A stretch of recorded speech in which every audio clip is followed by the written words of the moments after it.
मनीष जी ने कहा कि वहाँ की जो इकॉनमी है वो इतनी बड़ी है कि वो शायद हमें ओवरवेल्म कर दे। एज एन इन्वेस्टर आपकी व्यक्तिगत राय क्या है चाइना वर्सेस इंडिया? मेरी व्यक्तिगत राय है कि हमें चाइना से कंपैरिजन नहीं करना चाहिए।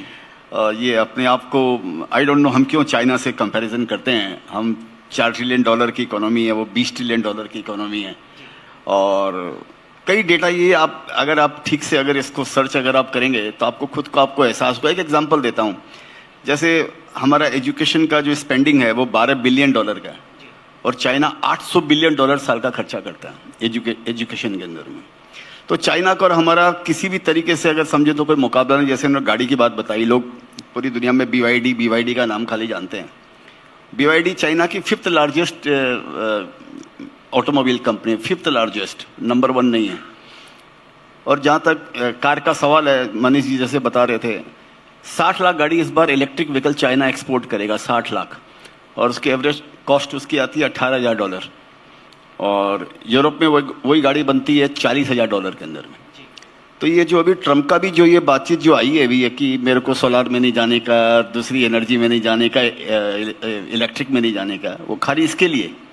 आज दुनिया के आप देखिए जितने भी भंडार है, जो भी रॉ मटेरियल है, जो भी फ्यूचरिस्टिक टेक्नोलॉजी है, वो चाहे सोलार की हो या आपकी इलेक्ट्रिक व्हीकल की हो, लिथियम आयरन बैटरी जिसके बाद वो करते हो, इवन ग्रीन हाइड्रोजन हो, इन सबके जो रॉ मटेरियल है, इंडिया भी चाइना पर डिपेंडेंट है इन सब चीज़ों को बढ़ावा देने के लिए। तो उनके साथ हमारा वैसे अगर वस्तुतः देखा जाए तो कोई कंपैरिजन नहीं है। तो लेकिन केडिया साहब, दिक्कत तो ये है ना कि जब हम बाजार में निवेश करते हैं तो हमारे पास कोई विकल्प नहीं रहता। अब हमको भारतीय बाजार में ही इन्वेस्ट करना है। आप जैसे बड़े दिग्गज चाइना में भी इन्वेस्ट करते हैं।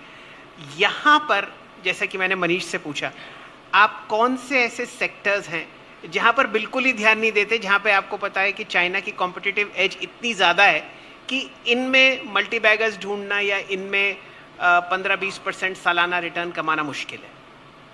कौन से अच्छे सेक्टर है ऐसा बोलो? कौन से आप बिल्कुल देखते ही नहीं है जहाँ पर ये दिक्कत है?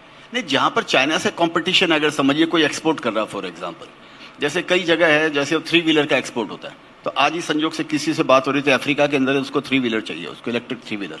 तो मेरे को पूछ रहा था क्या रेट में जनरली आएगा, तो मैंने बताया करीब $6,000 के अंदर में। वो बोला मेरे को चाइना से $3,000 में मिल रहा है।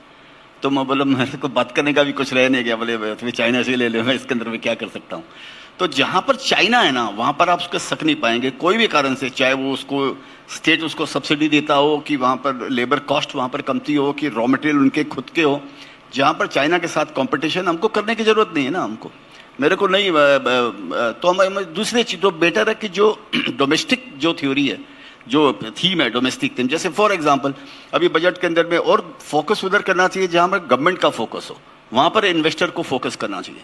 जैसे पिछले जो 4-5 साल गए उसमें गवर्नमेंट का इंफ्रास्ट्रक्चर पे फोकस था, रेलवेज और डिफेंस के ऊपर में फोकस आया, तो सारे शेयर्स मल्टीप्लाई हुए। वैसे अभी जैसे गवर्नमेंट बात करिए फॉर एग्जांपल टूरिज्म की, तो ऐसे लगता है टूरिज्म के जो शेयर्स हैं उसके अंदर में कुछ आना चाहिए। इंडिया के अंदर में पूरी दुनिया का सारा टूरिज्म इंडिया के अंदर में समाया हुआ है। चाहे आपको इबिजा की बीच चाहिए तो चाहिए, रेगिस्तान चाहिए तो स्नो चाहिए, तो और पुराने अगर समझिए वो पैलेस चाहिए, सब चीज़ इंडिया में। खाली इंफ्रास्ट्रक्चर की कमी है यहाँ पे। तो मेरे को टूरिज्म है जो हो सकता है कि राइजिंग